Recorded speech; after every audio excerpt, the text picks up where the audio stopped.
গুৱাহাটী মহানগৰীৰ আগতে যি ধৰণে চাৰিটা সমষ্টি আছিল, এই চাৰিটা সমষ্টিৰ পৰা আমাক এটা সমষ্টি লাগিব। কাৰণ চিটি এৰিয়াত যদি আমাৰ এটা সমষ্টি নাথাকে, তেতিয়া অগপৰ শিপাডাল থাকিব জানো? অগপৰ শিপা নাথাকে। কাৰণ আমাৰ গুৱাহাটী মহানগৰীতে আমাৰ অসম গণ পৰিষদ দলৰ মুখ্য কাৰ্যালয় আছে। গতিকে মুখ্য কাৰ্যালয় থকা এই গুৱাহাটী মহানগৰীত আমি এটা চিট বিচাৰিছোঁ।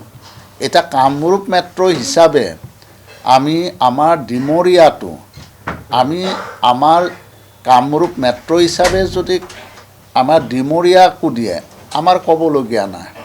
তাৰ বাবে আমি আদৰণি জনাম। গতিকে আমি ভাবোঁ যে গুৱাহাটী মহানগৰীৰ আমাক এটা চিট আমি অসম গণ পৰিষদ দলে বিচাৰিছোঁ।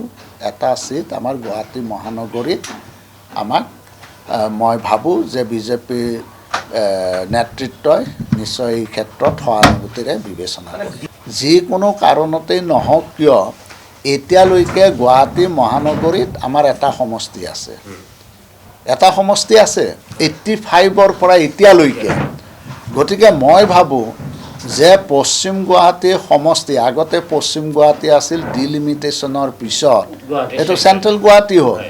এতিয়া চেণ্ট্ৰেল গুৱাহাটীত আমি দেখিছোঁ যে চেণ্ট্ৰেল গুৱাহাটীত আমাৰ পশ্চিম গুৱাহাটীৰ সৰহসংখ্যক অঞ্চল আছে, 8টা ৱাৰ্ড আছে।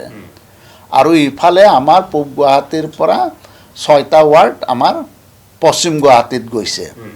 এতিয়া কথাটো হৈছে যে যিহেতু আমি মিত্ৰজোঁটত আছোঁ আৰু যিহেতু পশ্চিম গুৱাহাটীটো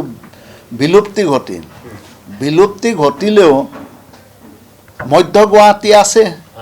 এতিয়া মধ্য গুৱাহাটী সমষ্টিটো মই ভাবোঁ যে অসম গণ পৰিষদ দলৰ এতিয়াও কিন্তু দুৰ্গ।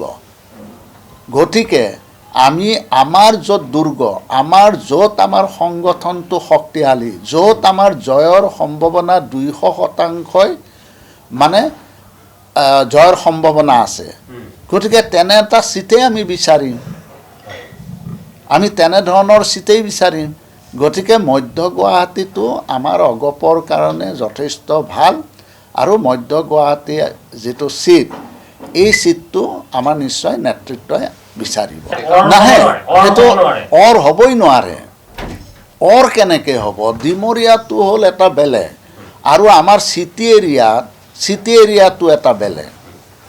গতিকে চিটি এৰিয়াত আমাৰ 4টা সমষ্টি আছে।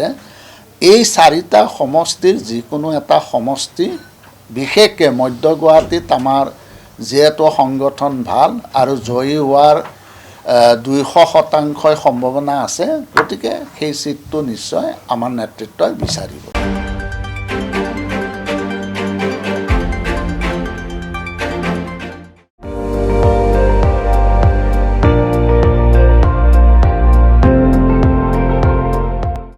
আপুনি চাই আছে ND24, সৰ্বশ্ৰেষ্ঠ নহয়, সৰ্বোত্তমৰ দৌৰত।